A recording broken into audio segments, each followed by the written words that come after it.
The wagon wheel cracked against a jutting rock on the trail outside Cheyenne, Wyoming, and Josephine Abbott knew immediately that her journey west had just become far more complicated than she had ever imagined it could be. The sound split through the afternoon air like a gunshot, and the wagon lurched violently to one side. Her daughter Mary, just 5 years old, tumbled against her with a frightened cry. The oxen bellowed in confusion as Josephine hauled back on the reins with all her strength, her knuckles white against the worn leather.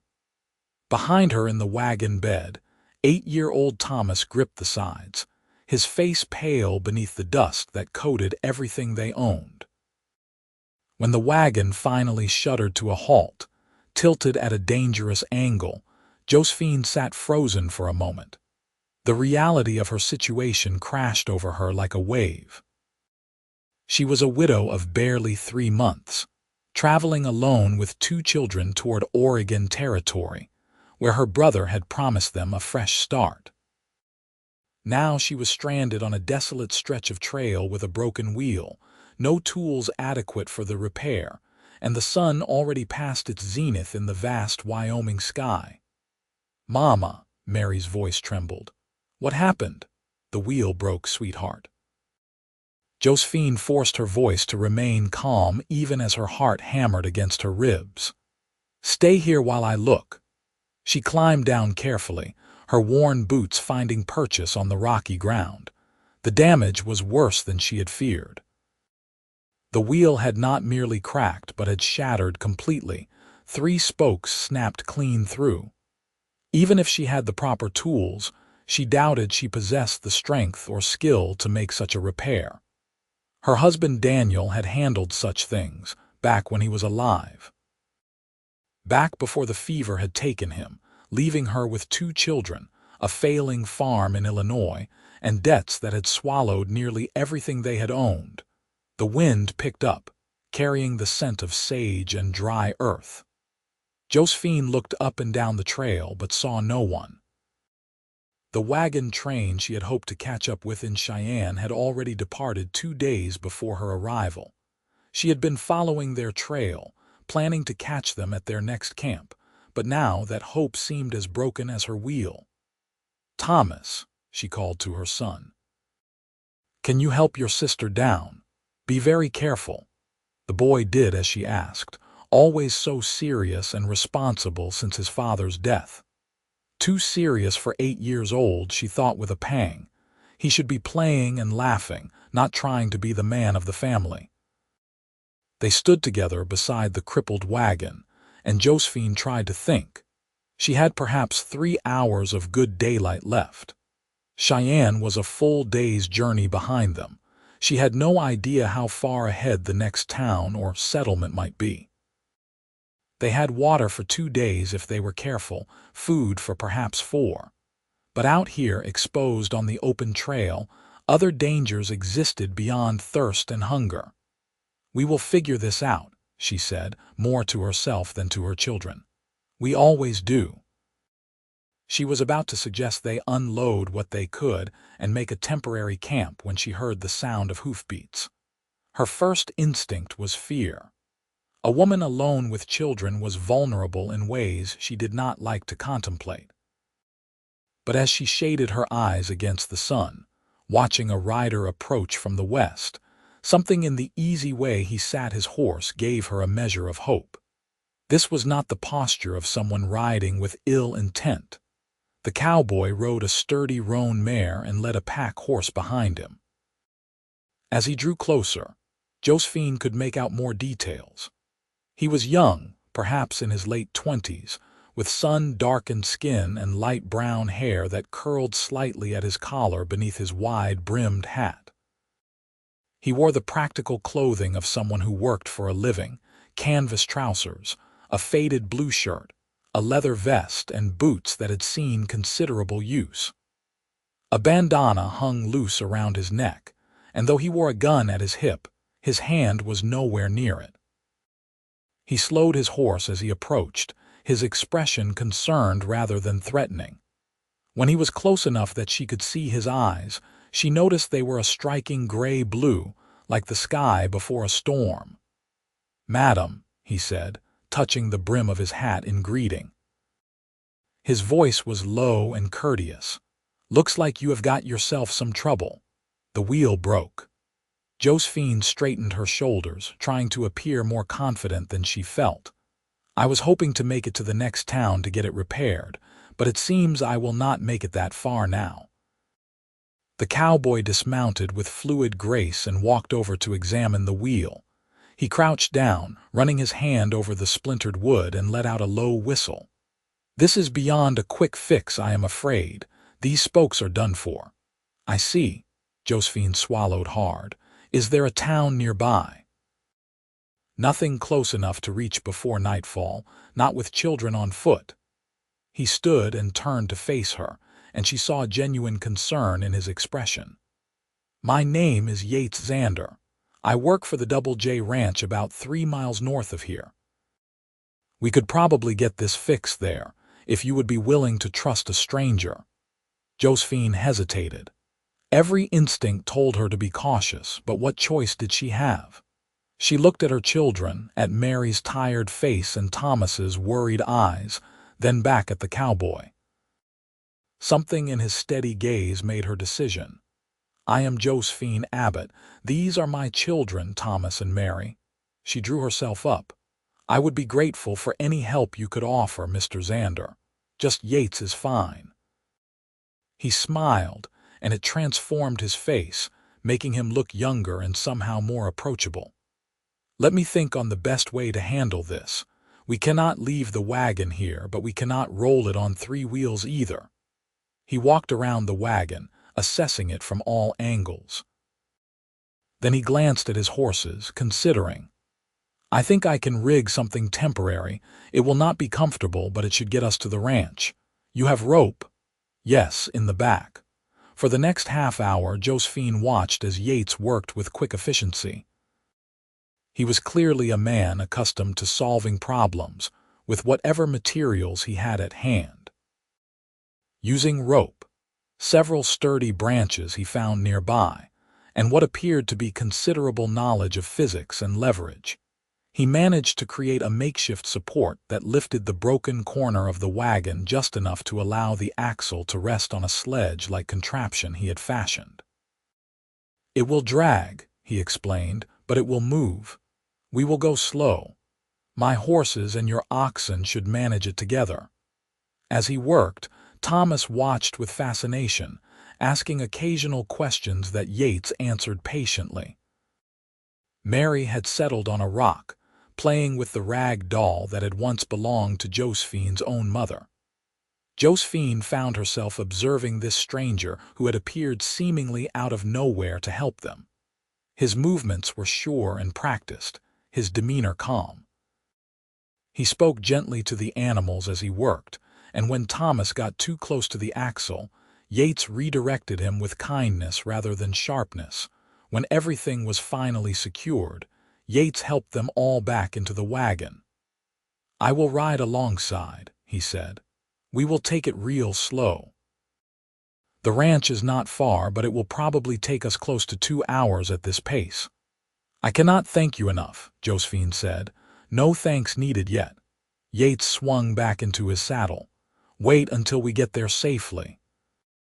The journey to the Double J Ranch was indeed slow, but Yates proved true to his word. He guided them carefully, choosing the smoothest path, stopping whenever the makeshift repair needed adjustment.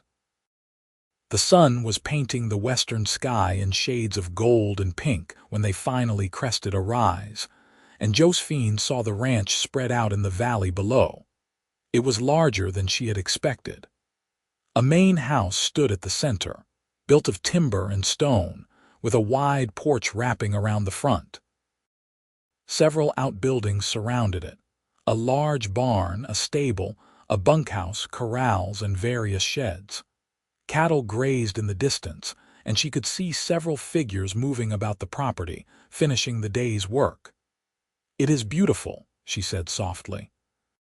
"Boss takes pride in the place," Yates replied. "He is a fair man. I think he will not mind me bringing you in. We have a forge and all the tools we need to fix your wheel properly." As they made their careful way down into the valley, several men looked up from their work. One, a gray-haired man with a weathered face, walked over to meet them. His expression was curious but not unfriendly. "Yates, you find yourself some strays." The older man's voice carried a hint of amusement. "Wheel broke on the trail, Frank. I told the lady we could probably help with repairs." Yates gestured toward Josephine. "This is Mrs. Abbott and her children. Madam, this is Frank Cooper. He is the foreman here." "Madam," Frank touched his hat. "You are welcome, of course. Let us get that wagon into the barn so the boys can take a look at it properly." The next hour passed in a blur of activity. The cowboys, who had moments before been heading toward their supper, rallied to help. The wagon was carefully maneuvered into the large barn. The oxen were unhitched and led to a pen with water and feed. Someone brought crates for the children to sit on. Throughout it all, Yates remained nearby, explaining the situation to the others, making sure Josephine and her children were comfortable. Finally, a tall man emerged from the main house. He was perhaps in his 50s, with silver threading through his dark hair and sharp eyes that took in everything at once. This, Josephine understood immediately, was the owner. "James Dalton," the man introduced himself, his handshake firm but not crushing. "This is my ranch. I understand you have had some difficulty." "I am very grateful for your help, Mr. Dalton." Josephine tried to keep the exhaustion from her voice. "I do not wish to impose, but if you could spare someone to fix the wheel, I can pay for the work and the materials." Dalton waved his hand dismissively. "We will worry about that later. Right now, you and your children look like you could use a hot meal and a place to rest. My housekeeper, Mrs. Chen, will see you settled. We can assess the wagon properly in the morning. I do not want to be a burden." "You are not." His tone was kind but final. "We do not turn away people in need out here, Mrs. Abbott. That is not how we do things." Mrs. Chen turned out to be an efficient Chinese woman in her 40s who spoke English with a slight accent and ran the household with quiet authority. She showed Josephine and the children to a room in the main house, provided hot water for washing, and promised supper would be ready within the hour. Left alone for the first time since the wheel broke, Josephine sank onto the edge of the bed and let herself feel the full weight of the day. Her hands were shaking, she realized. She had been so focused on staying calm for the children, on solving each problem as it arose, that she had not allowed herself to feel afraid. Now, in the safety of this room, the fear caught up with her. "Mama," Mary climbed onto the bed beside her. "Are we going to be all right?" Josephine pulled her daughter close, breathing in the scent of her hair. "Yes, sweetheart, we are going to be fine." Thomas stood by the window, looking out at the ranch yard below. "That man, Yates, he was nice. He did not treat me like a baby." "No, he did not." Josephine stood and went to her son, placing a hand on his shoulder. "He was very kind to all of us. We were fortunate that he came along when he did." Supper was served in the main house dining room, a large space with a table that could seat a dozen people. Tonight it was just Josephine, her children, Mr. Dalton, and Mrs. Chen. The cowboys ate in the bunkhouse, Dalton explained, though they were welcome at the main house on Sundays and special occasions. The food was simple but plentiful: beef stew, fresh bread, green beans from the garden, and dried apple pie for dessert. Mary and Thomas ate with the appetite of children who had spent the day on the trail. Josephine found her own hunger surprising her. The fear and tension had suppressed it, but now that she felt safe, her body reminded her that she had eaten very little since morning. "Where are you headed?" Dalton asked as they ate. "Oregon Territory. My brother has a farm there near Portland. He has offered us a home." Josephine set down her fork. My husband passed away 3 months ago. There was nothing left for us in Illinois except debts. I am sorry for your loss. Dalton's sympathy seemed genuine. Oregon is a long journey for a woman alone with children. I had hoped to join a wagon train in Cheyenne, but they had already left. I was trying to catch up to them when the wheel broke. She looked down at her plate. I confess, I am not certain what to do now. Even with the wheel repaired, traveling alone seems more dangerous than I realized. The next wagon train comes through in about 3 weeks, Dalton said thoughtfully. You could wait in Cheyenne for them, or, he paused, considering, you could stay here while your wheel is being repaired. We could use some help. Mrs. Chen manages the house well, but she could use an extra pair of hands with the garden and the chickens, especially with summer coming on. Your boy looks strong enough to help with light chores. You would earn your keep and have time to rest and provision properly before continuing your journey. Josephine looked up, startled. That is very generous, but I could not ask you to do that. You are not asking, I am offering. Dalton smiled slightly. I lost my own wife 5 years ago, Mrs. Abbott. I know something of how hard it is to navigate the world alone when you are accustomed to having a partner.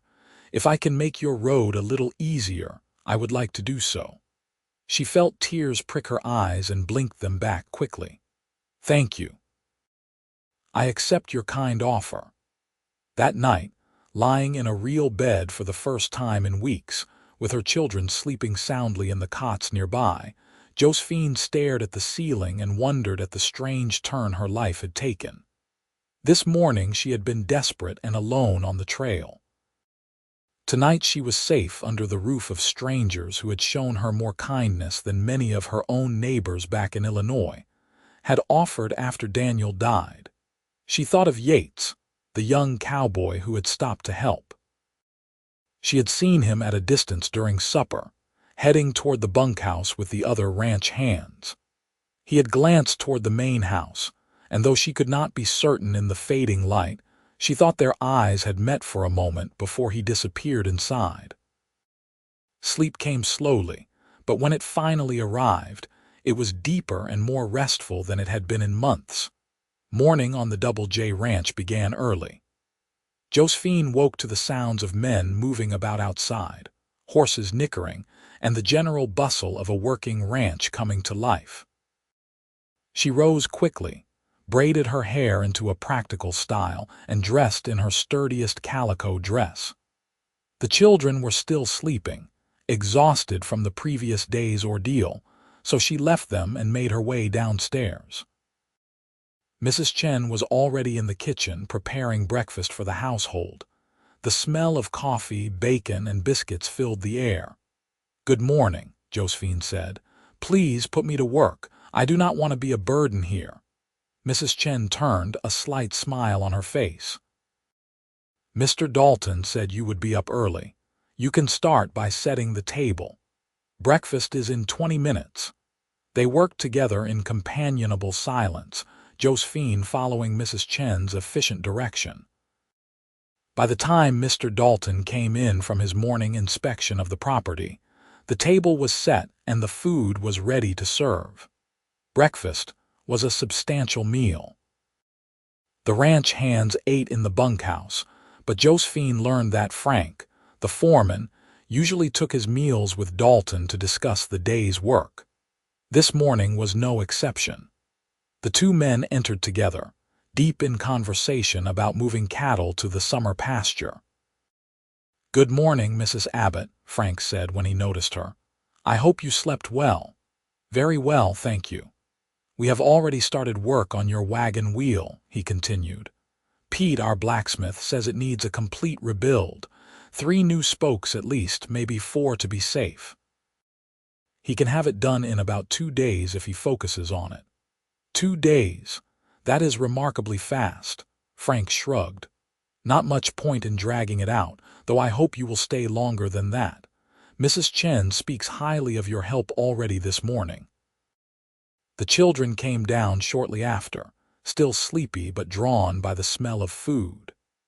Thomas was shy at first in front of the men, but Mary climbed into the chair next to Josephine without hesitation and greeted everyone with a cheerful good morning that made them all smile.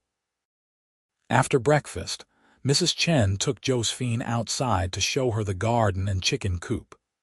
The garden was impressive, with neat rows of vegetables already sprouting in the late spring warmth. The chicken coop housed perhaps 24 birds, and Josephine knew immediately that this would be one of her daily responsibilities. "I collect eggs each morning," Mrs. Chen explained. "The garden needs watering every other day, more often when it gets hot. Weeding is constant. On Mondays we do washing, Tuesdays baking, Wednesdays mending and other sewing, Thursdays preserving and canning what is ready from the garden, Fridays cleaning the house thoroughly, Saturdays preparing for Sunday, and Sundays we rest." It was a schedule Josephine recognized from her own married life, though the scale here was larger. She nodded her understanding. "What about my children? I do not want them to be in the way." "The boy can help in the barn. Yates is good with children. He can teach Thomas about caring for animals." Mrs. Chen looked toward where Mary was crouching by a row of young lettuce, fascinated by something she had found there. "The girl can stay with us. There is always work that small hands can help with." "Yates," Josephine tried to sound casual, "that is the cowboy who helped us yesterday." "Yes. He has been with the ranch for 3 years now. Good man, hard worker. Honest." Mrs. Chen gave her a look that might have been knowing. "He does not go into town and drink and gamble like some of the others, sends most of his pay back to his mother and sisters in Colorado." Josephine felt her cheeks warm slightly. "That is admirable." "Yes." Mrs. Chen handed her a basket. "Now let us collect these eggs before they bake in the heat." Over the next few days, Josephine fell into the rhythm of ranch life. She rose early, helped Mrs. Chen with breakfast, tended the garden and chickens, prepared meals, and managed the countless small tasks that kept a household running. Thomas spent his days in the barn and corrals, learning from Frank and the other cowboys. She saw him becoming more confident each day, his shoulders straightening, his smile coming more easily. Mary was content to stay near Josephine, helping with small tasks, playing in the shade of the porch, or watching the ranch activities with wide eyes. The child had been so quiet since Daniel's death, and it warmed Josephine's heart to see her beginning to emerge from that shell of grief. Josephine saw Yates often during those first days, though they spoke little beyond brief greetings. She was always aware of his presence, though, in a way she could not quite explain to herself. She noticed how gentle he was with the horses, how patient when teaching Thomas how to groom them properly. She saw how the other men respected him, how they seemed to value his opinion despite his youth. On the third day, she was in the garden in the late afternoon when Thomas came running up, his face flushed with excitement. "Mama, Mama, Yates says he is going to teach me to throw a rope tomorrow, a real lariat like the cowboys use." "That is wonderful, sweetheart." She straightened from the tomato plants she had been weeding around. "Did you thank him?" "Yes." Thomas paused. "Mama, do you think Papa would be angry that I like it here? I know we are supposed to be going to Uncle Robert's farm, but I really like the ranch." Josephine's heart clenched. She pulled off her gardening gloves and knelt down to be at eye level with her son. "Your Papa would be happy that you are happy. He would want you to learn new things and make the most of wherever we are." "Do we have to leave soon?" "Pete finished the wheel today. I saw him put it back on the wagon."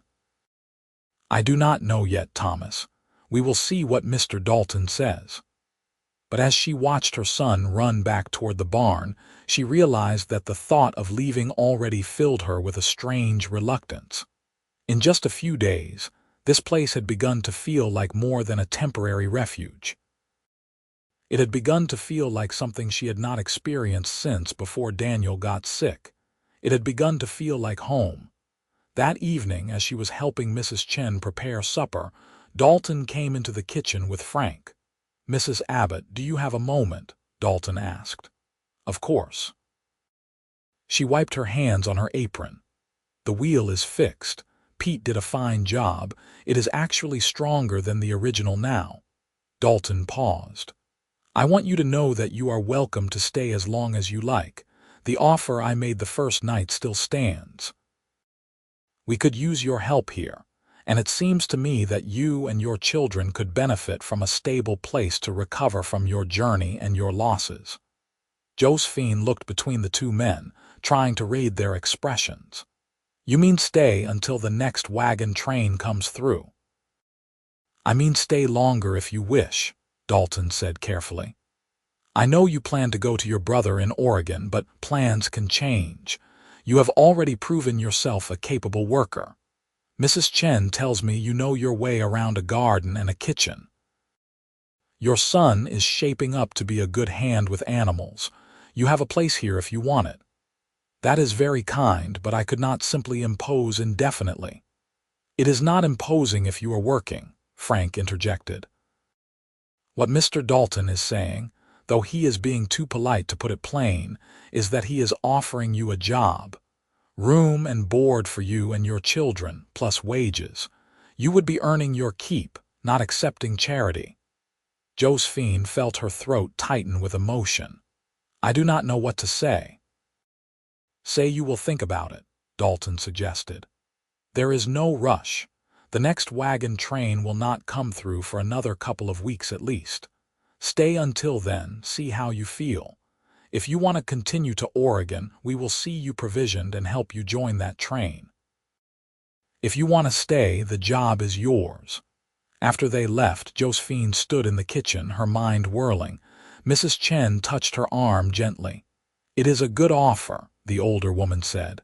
"This is a good place with good people. You could do worse. But my brother is expecting us."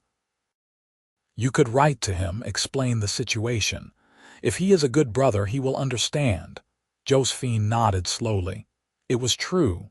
Robert would understand. He had offered them a home because they needed one, but he would not fault her for finding a different solution if it meant stability and safety for her children. "I will think about it," she said finally.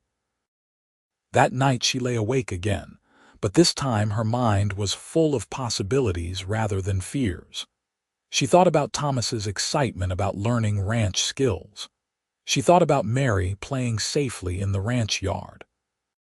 She thought about the satisfying work that filled her days here, so different from the desperate scramble of her last months in Illinois. And she thought, though she tried not to, about Yates. About his quiet competence, his gentle manner, the way his eyes crinkled at the corners when he smiled at something Thomas said. She barely knew him, she reminded herself. He had been kind, but that did not mean anything beyond common human decency. Still, she found herself looking forward to the next day when she knew she would see him again. The opportunity came sooner than expected. The next morning, she was hanging laundry when she heard a commotion from the barn. Thomas's voice rose above the other sounds, frightened and calling for help. She dropped the wet sheet she had been hanging and ran, her heart in her throat. In the barn, she found Thomas backed into a corner, facing a bull that had somehow gotten loose from its pen. The animal was not charging, but it was agitated, pawing the ground and snorting, blocking the boy's way out. Before Josephine could react, Yates appeared from the other side of the barn. He moved with deliberate calm, speaking in a low, steady voice to the bull while positioning himself between the animal and Thomas. He did not make any sudden movements, just kept talking, kept walking forward slowly until he could catch the rope that still trailed from the bull's halter. "Thomas, move along the wall toward your mother," Yates said quietly, "slow and steady. That is it." Thomas did as he was told, edging along until he could dash the last few feet to Josephine. She caught him against her, feeling him tremble. Yates led the bull back to its pen with practiced ease, secured it properly, and only then came over to where Josephine stood with her son. "You all right?" he asked Thomas. "Yes, sir. I am sorry. I was not paying attention and I must have left the gate unlatched." "Well, you will pay attention from now on, won't you?" Yates's tone was serious but not harsh. "Bulls are dangerous, son. Even the calm ones can turn mean without warning. You always check your gates twice, understand?" "Yes, sir." Yates looked up at Josephine then, and she saw concern in his eyes. "He is fine, madam, just a scare. Thank you." Her voice came out shakier than she intended. "You have saved us twice now. Just doing what needs doing." He hesitated, then added, "Your boy is doing well, learning fast. He just needs to remember to stay cautious around the big animals." "I will remember," Thomas promised earnestly. After Yates returned to his work, Josephine walked Thomas back to the house. Her hands were still shaking. In that moment when she had seen him trapped, she had felt the familiar terror of potential loss, the same feeling that had consumed her when Daniel had been dying. The world felt so fragile sometimes, as if everything good could be snatched away without warning. But Yates had been there. Just as he had been there on the trail when her wheel broke. Twice now he had appeared exactly when she needed help, as if fate or providence had placed him in her path. That afternoon, she made a point of seeking him out. She found him in the stable, repairing a piece of tack with neat, careful stitches. "Mr. Xander," she said from the doorway. He looked up, setting aside his work. "Madam, is something wrong?" "No, I just wanted to thank you again, properly this time without fear clouding my words." She stepped into the stable. "You have been very kind to my son. He is a good kid, smart, eager to learn. I like teaching him." Yates stood, setting the tack on a bench. "If I am being too familiar, taking too much time with him, you just say so. I do not want to overstep." "No, not at all. He needs that. He needs a man to teach him things." She paused, then decided to be honest. His father was ill for a long time before he died. Thomas spent months watching him fade, being told to be quiet to stay out of the way. "I think he forgot how to just be a boy. You are helping him remember." Yates's expression softened. "I lost my father when I was about his age. Different circumstances, but I know what it is to grow up without that. If I can help, I am glad to do it." They stood in companionable silence for a moment. Josephine found herself noticing details about him that she had not allowed herself to observe before. The way his shirt stretched across his shoulders, the dusting of freckles across his forearms where the sun hit them, the gentleness of his hands despite their obvious strength and capability. "Mrs. Abbott," he said, and there was something different in his tone, something almost uncertain. "Would it be all right if I asked you something?" "Of course." "Are you planning to stay? I heard Mr. Dalton made you an offer. I am thinking about it. Why do you ask?" He looked down at his boots, then back up at her. "Because I hope you will. Stay, I mean. I think you would be happy here. Your children certainly seem to be thriving." There was something in his eyes, some emotion he was trying to hide but not quite managing to, that made her heart beat faster. "You do?" "Yes, madam." He held her gaze. "And if I am being too forward, I apologize, but I think Wyoming might suit you better than Oregon anyway. It is good country here, plenty of opportunity for folks willing to work hard." "I see." She felt color rising to her cheeks. "Thank you for your opinion, Mr. Xander." "Yates," he said quietly. "I wish you would call me Yates. Then you must call me Josephine." "Josephine." He said her name carefully as if testing how it felt. "It suits you." She smiled despite herself. "How can a name suit a person?" "I do not know, but some do. Yours does." He picked up the tack again, his own cheeks slightly flushed now. "I should get back to work, but I am glad we talked." "So am I." As she walked back to the house, Josephine felt something she had not felt in a very long time. Not since the early days of her courtship with Daniel, back when they were both young and the world had seemed full of possibility. It took her a moment to recognize the feeling for what it was: hope, and something more. Something that made her pulse quicken, and her thoughts scatter like dandelion seeds on the wind. Over the following week, Josephine found herself increasingly aware of Yates's presence. They fell into a pattern of brief conversations, stolen moments between her household tasks and his ranch work. He would find reasons to come by the garden while she was working there. She would happen to be near the corral when he was training horses. Their exchanges were always proper, always brief, but charged with something neither of them named. Thomas noticed, of course. Children always did. "Yates asks about you," he told her one evening as she was tucking him into bed. "He wants to know if you like it here." "Does he?" She tried to keep her voice neutral. "I told him you do." "That is right, is it not, Mama? You do like it here?" "Yes, sweetheart, I do." "So we are staying." "We are not going to Uncle Robert's." Josephine smoothed his hair back from his forehead. "I think we might stay, at least for a while. How would you feel about that?" Thomas's face lit up. "Really? I can keep learning about horses and cattle, and Yates will keep teaching me." "Yes, all of that." "Good." He snuggled into his pillow content. "I like Yates. I think Papa would have liked him too." The simple statement brought tears to Josephine's eyes. She kissed her son's forehead and left him to sleep, but his words echoed in her mind. Daniel would have liked Yates. Of that she was certain. Her late husband had been a good man, kind and hardworking, and he would have recognized those same qualities in the young cowboy, and he would have wanted her to be happy. They had discussed it once, in those dark days when they both knew he would not recover. He had made her promise not to mourn forever, not to let grief consume her life. At the time, she had not been able to imagine ever feeling anything but sadness. Now, barely 3 months after losing him, she found herself feeling something she had thought lost forever. It felt like betrayal and blessing all at once.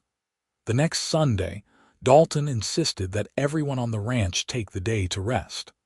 After a simple breakfast, Josephine found herself with free time and no clear idea how to fill it. Mrs. Chen had shooed her out of the kitchen, telling her to go enjoy the sunshine. The children were playing with Frank's border collie in the yard. The other cowboys had ridden into Cheyenne for the day. Yates had stayed behind.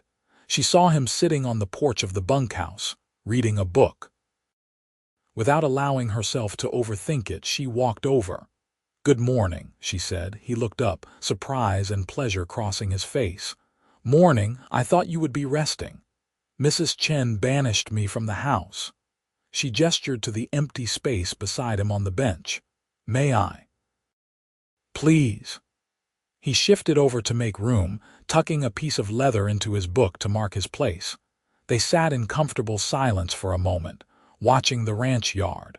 In the distance, the mountains rose against the blue sky, their peaks still touched with snow despite the late spring warmth. "What are you reading?" she asked.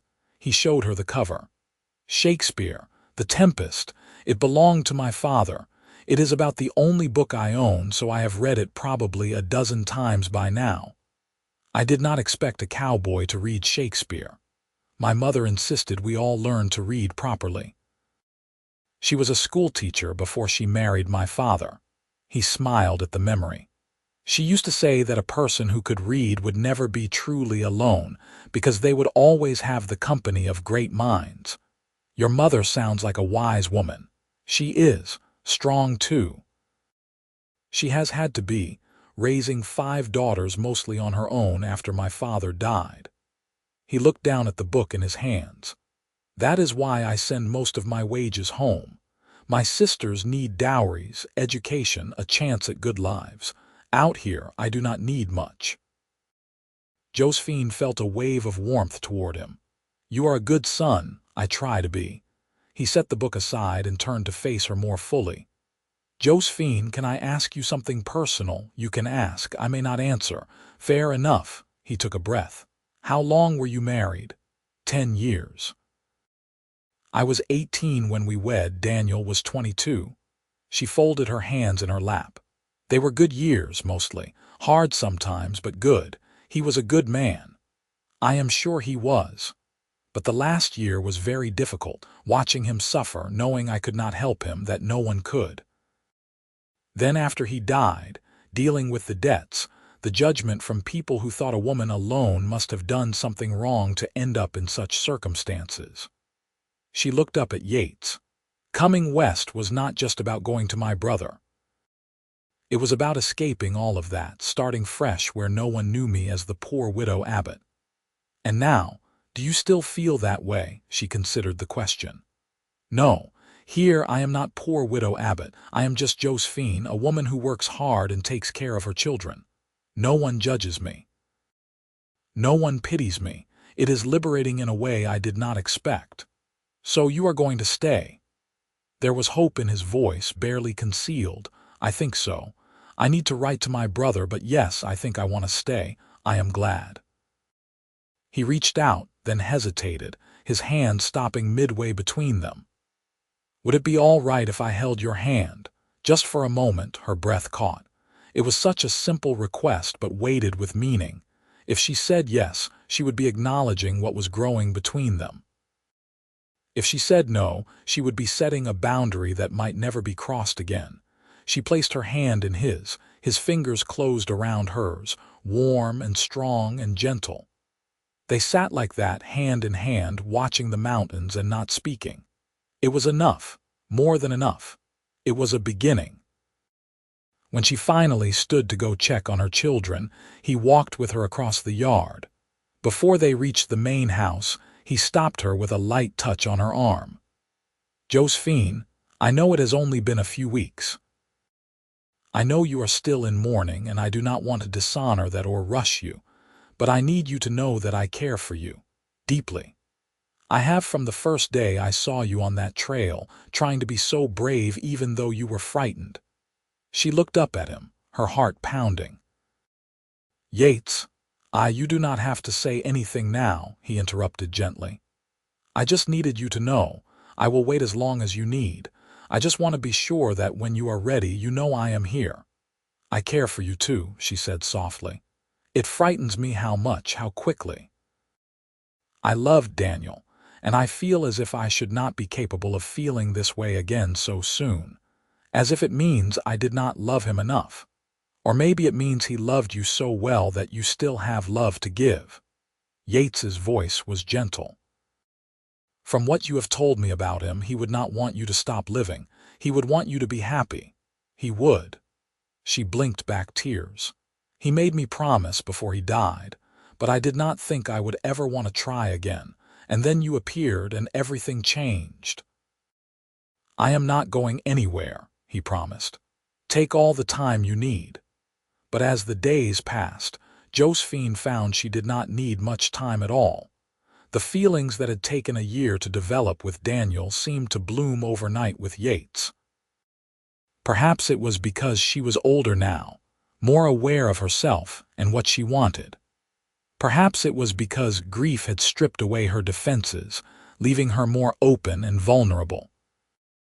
Or perhaps it was simply that some connections were meant to be, recognition happening in an instant rather than gradually over time.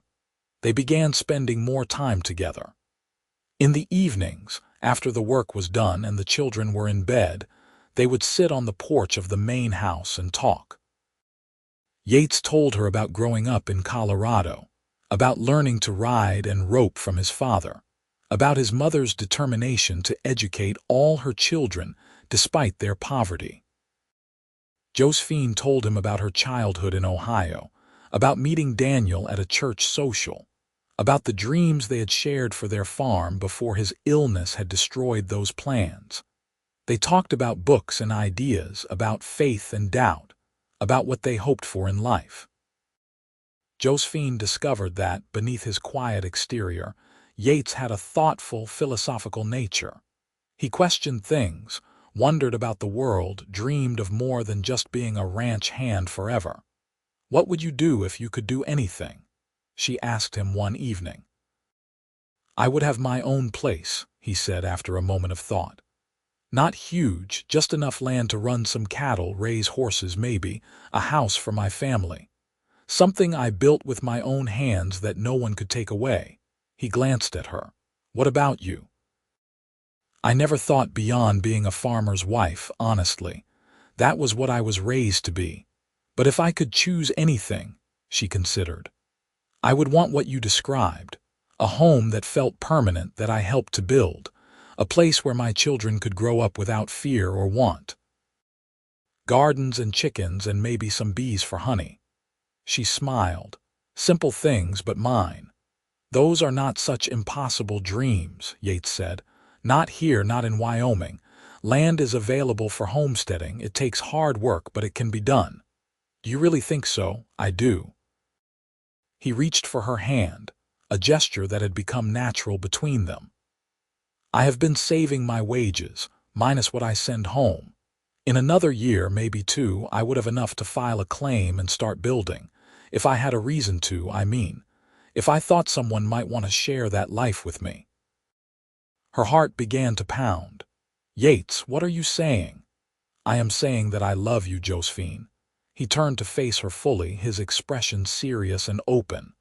"I know it is fast. I know you might not be ready to hear it, but it is the truth, and I do not want to hide it anymore. I love you, and I love your children, and I want to build a life with all of you." She stared at him, emotions warring inside her.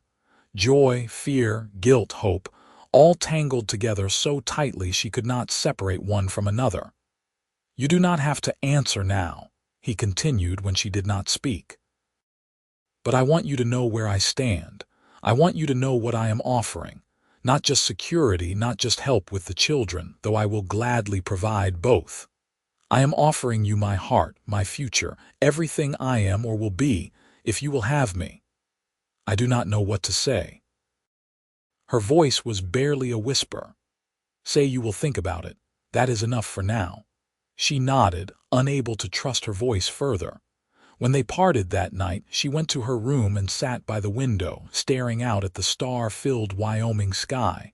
Everything had happened so fast. 3 months ago, she had been burying her husband. 2 months ago, she had been selling everything she owned to pay debts and fund this journey west. 1 month ago, she had been alone on the trail, frightened and uncertain. Now she was being offered a second chance at love, at happiness, at building the kind of life she had always wanted. Was it too soon? Would people judge her for moving on so quickly? Did it matter what they thought? She thought of Daniel, of their last conversation. He had held her hand, his grip already weakening, and made her promise to live fully, to find joy again, to not let their children grow up in the shadow of endless mourning. "Promise me," he had whispered. "Promise me you will be happy." She had promised, though she had not believed it possible at the time. Now happiness was being offered to her, and she was afraid to take it. The next day was Monday, washing day. Josephine threw herself into the work, seeking solace in routine. She and Mrs. Chen filled the large tubs, heated water, scrubbed clothes and linens until her hands were red and sore. The physical labor was welcome, requiring just enough attention that her mind could not spiral into anxious circles. At midday, Frank came to the house with news. A group of travelers had stopped at the ranch, asking for directions to Cheyenne. They were members of a wagon train that had split off from the main group, heading to Denver instead of continuing west. "The wagon master is asking if anyone here is interested in joining them," Frank said. "They are leaving tomorrow morning.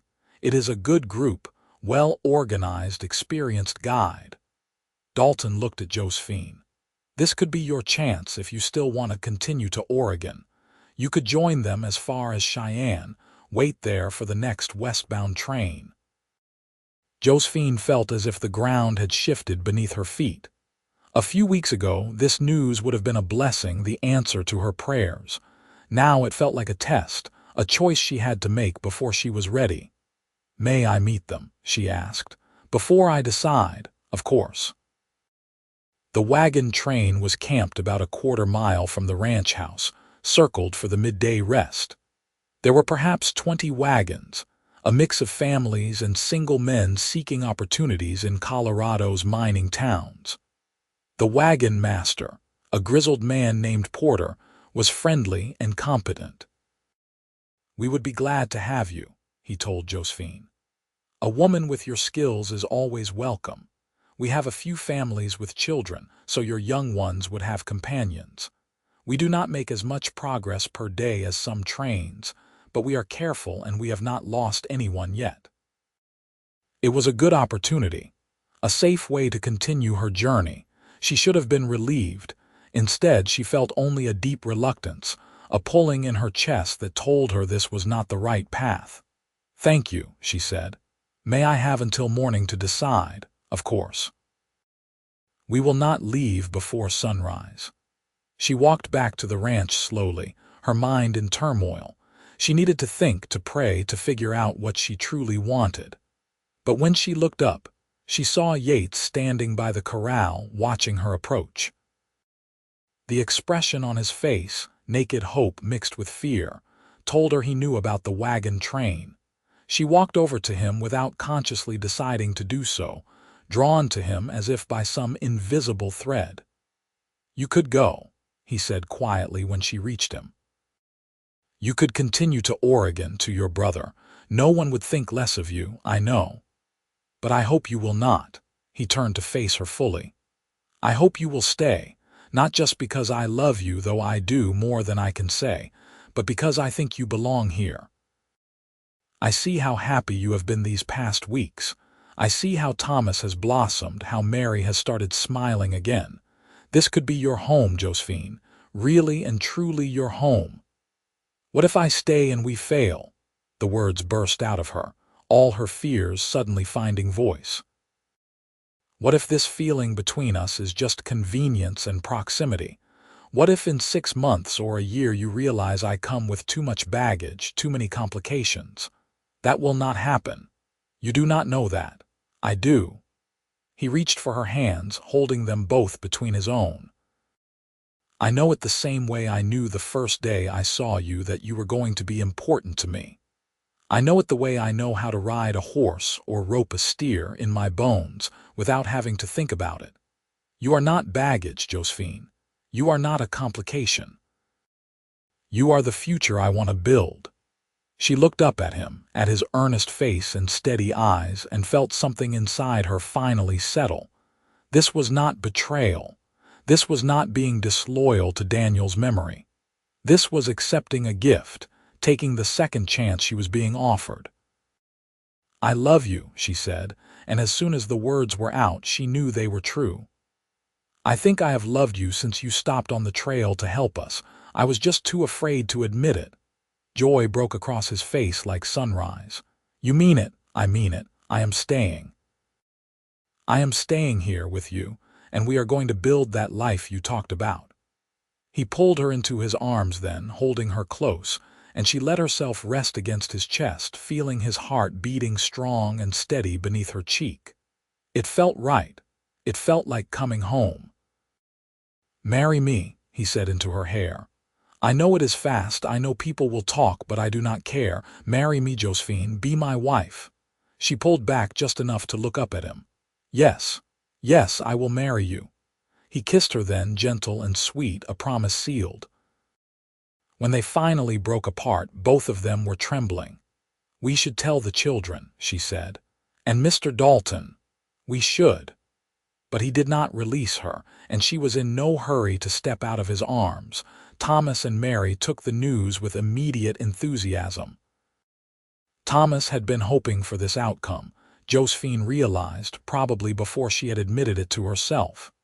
Mary, with the easy acceptance of childhood, simply asked if this meant Yates would be living with them. "Eventually, yes," Josephine told her daughter. "After we are married." "Good," Mary said decisively. I like him. He is nice. Dalton's response was equally positive. I was hoping this would happen, he admitted. You are both good people who deserve happiness. When are you planning on marrying? As soon as possible, Yates said.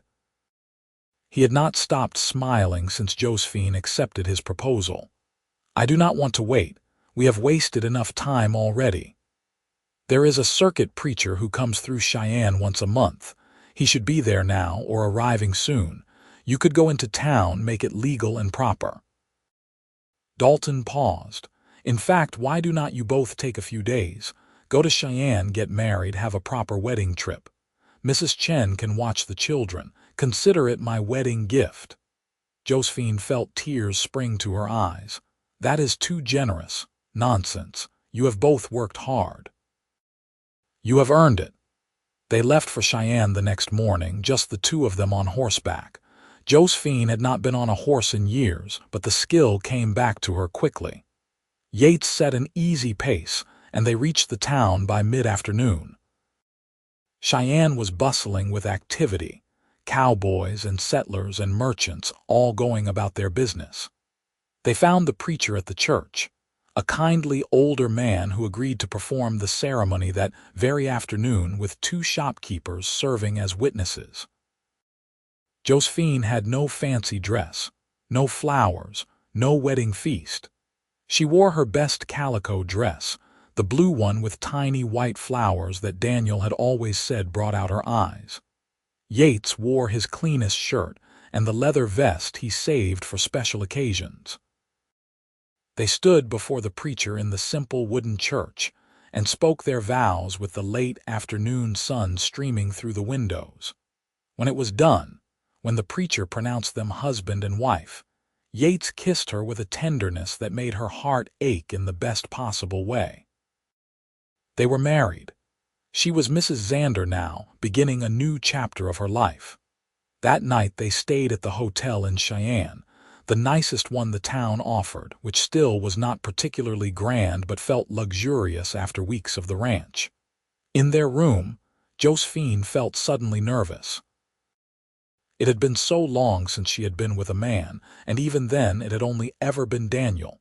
Yates seemed to sense her anxiety. "We do not have to do anything you are not ready for," he said gently. "Just being married to you, just having the right to call you my wife, that is enough for tonight." But she did not want to wait. This was her husband, the man she had chosen, the man who had chosen her. She went to him, letting him kiss her, letting the physical connection grow naturally from the emotional bond they had already formed. He was gentle and patient, careful not to rush her, making sure she was comfortable every step of the way. When they finally came together, it felt not like a betrayal of the past, but like an affirmation of the future, a promise made flesh. Afterward, lying in his arms in the dark, she felt more at peace than she had in months, perhaps even years. She had mourned Daniel, and she always would carry him in her heart. But she was also alive, still living, still capable of joy and love and hope. "Thank you," she whispered to Yates. "For what? For finding me, for waiting, for loving me." He pulled her closer. "Thank you for saying yes, for taking a chance on us." They returned to the ranch 3 days later, married and happy. The children greeted them with excitement, and that night over supper, Dalton raised a glass in toast.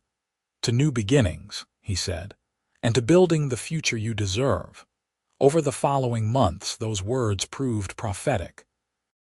Yates continued working for the ranch, but he and Josephine spent their free time planning for the future.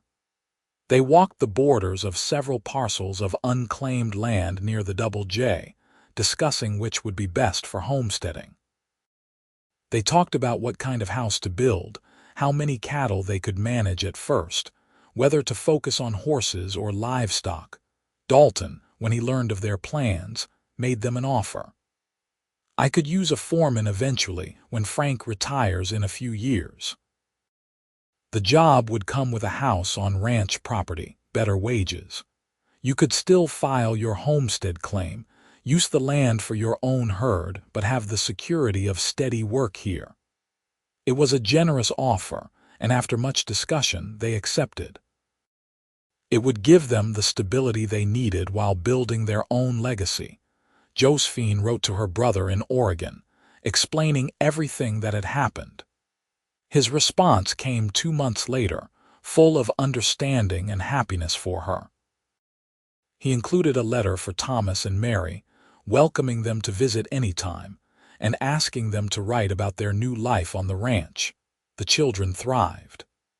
Thomas grew strong and capable, learning everything the cowboys could teach him. Mary helped in the garden and the house, but also proved to have a surprising talent for gentling horses. By the time she was 6, she could walk up to even the most skittish colt and have it eating from her hand within minutes. A year after their marriage, Josephine discovered she was pregnant. The news filled her with both joy and trepidation. She had survived 2 births already, but childbirth was always dangerous. When she told Yates, she saw those same fears reflected in his eyes, but also happiness that overcame the worry. "We are going to have a baby," he said, wonder in his voice. He placed his hand gently on her stomach. "Our baby. Are you happy?" "Happier than I knew I could be." He kissed her forehead. "You have given me everything I ever wanted, Josephine. A home, a family, a purpose. This just makes it all more perfect." The pregnancy progressed smoothly. Mrs. Chen and the women from the nearby ranches provided advice and support. Yates was attentive and careful, treating Josephine as if she were made of glass, until she finally told him to stop hovering. "I am pregnant, not dying," she said with exasperation one evening when he tried to prevent her from carrying a water bucket. "I carried water when I was pregnant with both Thomas and Mary. I think I can manage 1 bucket. I just want to keep you safe. I know, and I love you for it. But I am not going to break." Their son was born in late March, during a spring snowstorm that blanketed the ranch in unexpected white. The labor was long but uncomplicated, and when Josephine finally held the squalling infant, she felt overcome with gratitude. She had been given so much.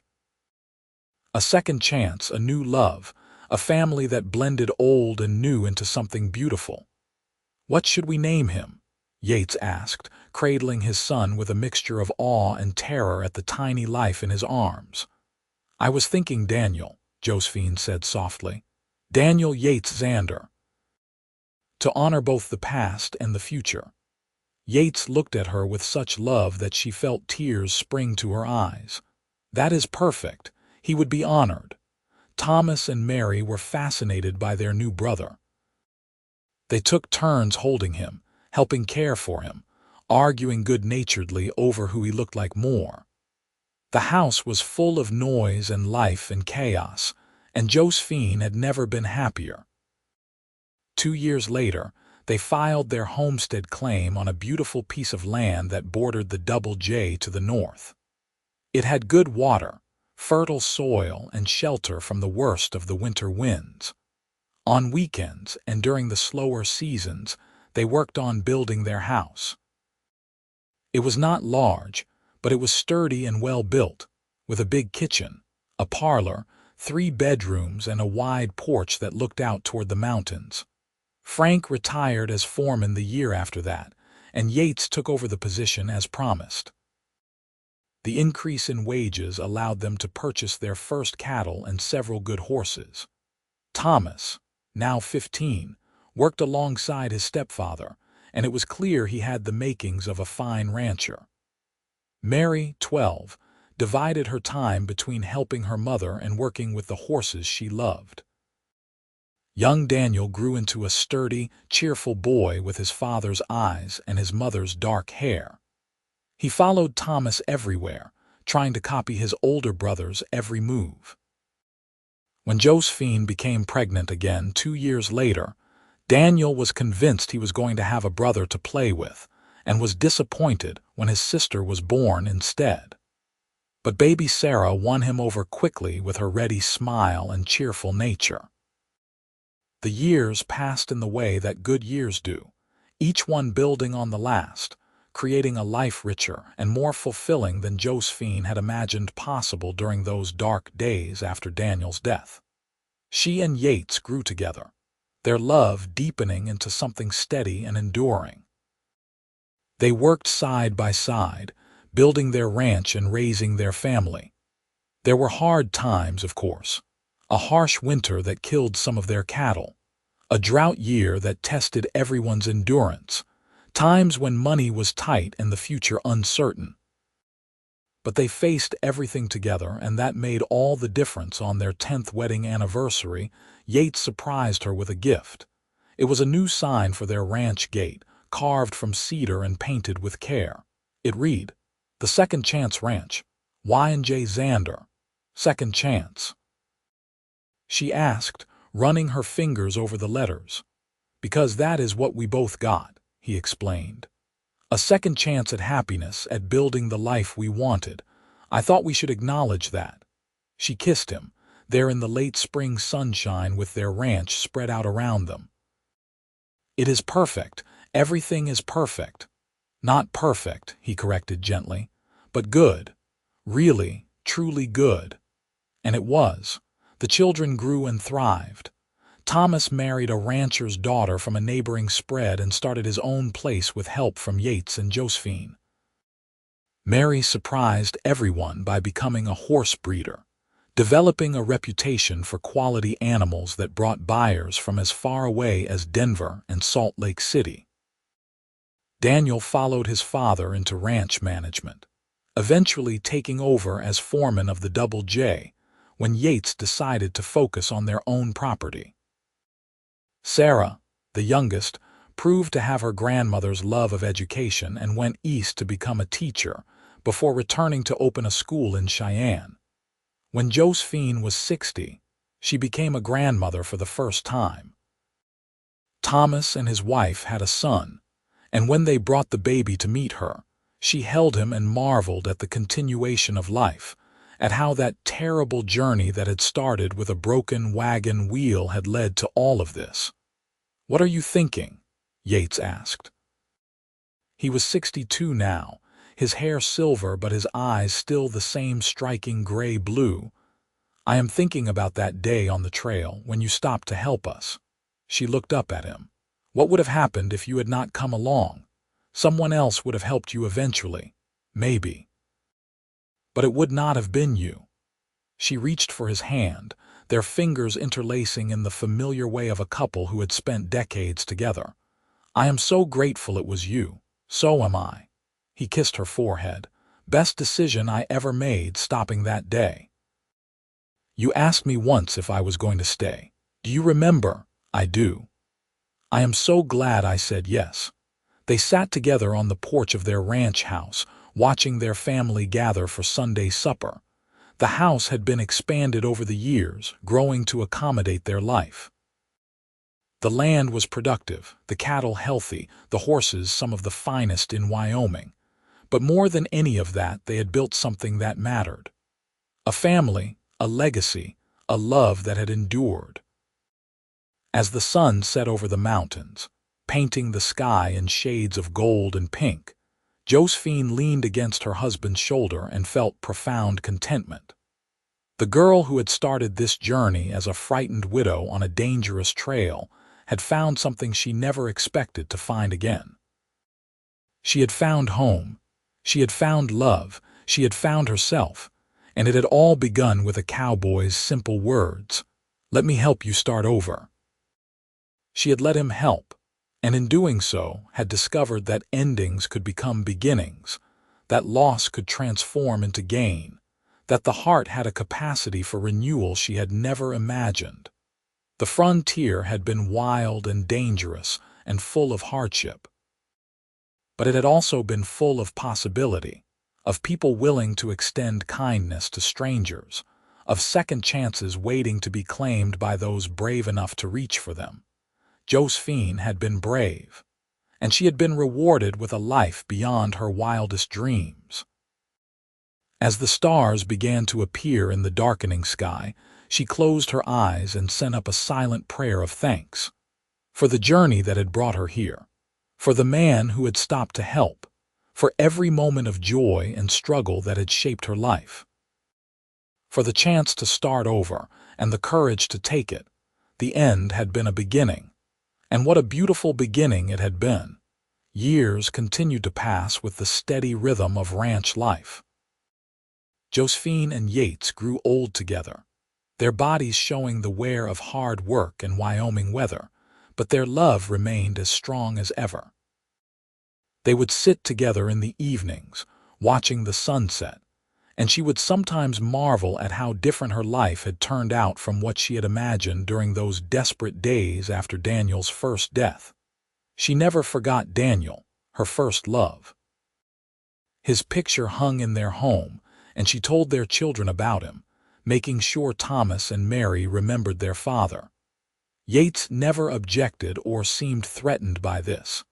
He understood that her heart was large enough to honor the past while fully embracing the present.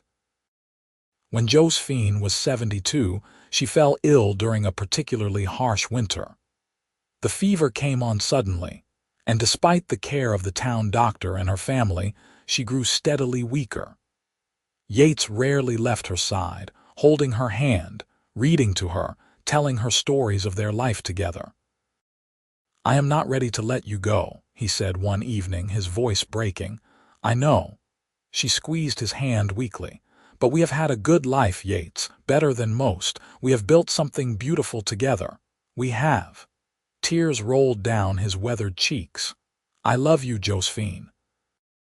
I have loved you from the moment I saw you on that trail. And I have loved you." She managed a smile. "Thank you for stopping that day.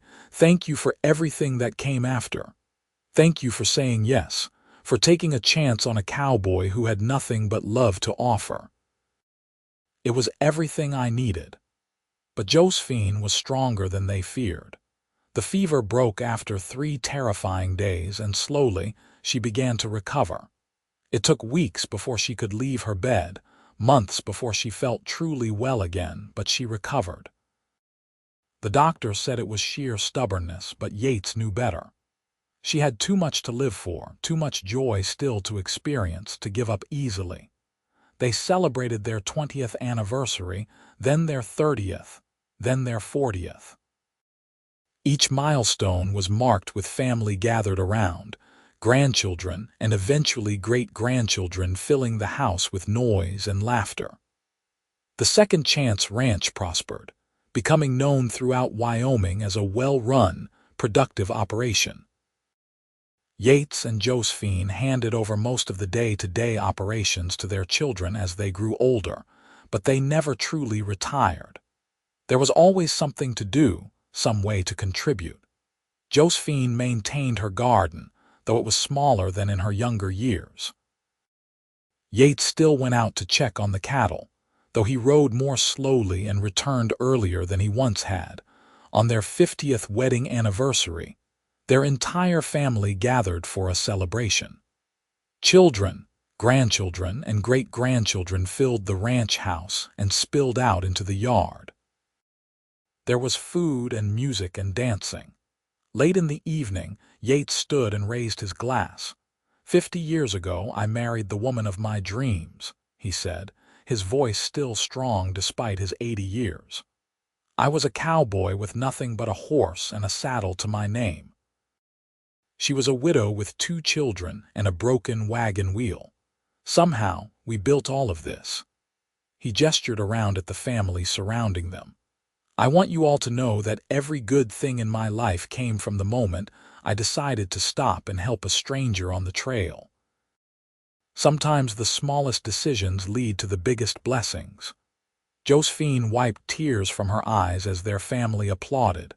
Later, when they finally had a moment alone on the porch, she leaned against him just as she had done countless times before. 50 years, she said wonderingly. "It has gone so fast. The best years of my life, mine too." She looked up at him. "Do you ever wonder what would have happened if you had ridden past that day, if you had not stopped?" "Never, because I did stop, and I would make the same choice 1,000 times over." He kissed the top of her head. You were always meant to be mine, Josephine. I knew it the moment I saw you. Fate, maybe, or maybe just luck. Either way, I am grateful for every single day. Josephine Xander lived to the age of 82, surrounded by a family that loved her and a legacy that would last generations. When she finally passed peacefully in her sleep one spring morning, Yates was beside her, holding her hand just as he had done for 52 years of marriage. The funeral was the largest the county had seen in years. People came from all over Wyoming to pay their respects to the woman who had come west as a frightened widow and built a life of purpose and love. Her children spoke of her strength, her kindness, her unwavering faith that things would work out. Her grandchildren remembered her stories, her wisdom, her gentle hands. Her great-grandchildren knew her as the matriarch who had created the family they all belonged to. Yates stood at her grave, his hand resting on the headstone, and felt the weight of her absence like a physical thing. But he did not regret. How could he regret even a moment of the life they had shared? She had given him everything that mattered. He lived 3 more years, staying active on the ranch until the very end. On a summer evening, sitting on the porch watching the sunset paint the mountains gold, his heart simply stopped. He died as he had lived, surrounded by beauty and peace, secure in the knowledge that he had lived fully and loved well.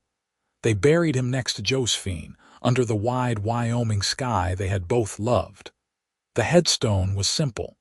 Yates Xander, beloved husband, father, and friend. He stopped to help. The Second Chance Ranch continued, passed down through the generations. Thomas's grandson eventually took it over, maintaining the traditions and values his great-grandparents had established. The sign at the gate remained, a little weathered but still clearly readable. The Second Chance Ranch, Y&J Xander. Visitors to the ranch often asked about the name, and the family never tired of telling the story, of a broken wagon wheel on a lonely trail, of a cowboy who stopped to help when he could have ridden by, of a widow who was brave enough to accept that help and build a new life from the ruins of the old. It was a love story, yes, but it was also a story about second chances, about the courage it takes to start over, about the kindness of strangers and the power of choosing hope over despair, about building something lasting from seemingly impossible circumstances. And it all began with a simple offer: "Let me help you start over." Those words, spoken by a young cowboy to a frightened widow on a frontier trail in Wyoming, had changed everything. They had created a family, built a legacy, and proved that sometimes the worst moments in life can lead to the best. The frontier had been wild and unforgiving, but it had also been full of possibility. For those brave enough to seize it, for those willing to help and be helped, for those who understood that endings were often just beginnings in disguise, it had offered something precious. It had offered the chance to start over, to rebuild, to find love and purpose and home in the most unexpected places. Josephine and Yates had taken that chance. And in doing so, they had created a love story that would be remembered and retold for generations, inspiring others to be brave, to be kind, to believe in second chances. Their story proved that it is never too late to begin again, that love can bloom in the harshest circumstances, and that sometimes the help we need arrives exactly when we need it most, in the form of a stranger on horseback who decides to stop and ask a simple question: "Can I help?" The answer to that question had changed everything. It had built a life, a family, a legacy that would endure long after they were gone, and in the end, that was all anyone could hope for: to love and be loved, to build something meaningful, to leave the world a little better than you found it. Josephine and Yates had done all of that and more. Their story was complete, their circle closed, their legacy secure. They had started over together on that trail in Wyoming, and they had built something beautiful that would last forever.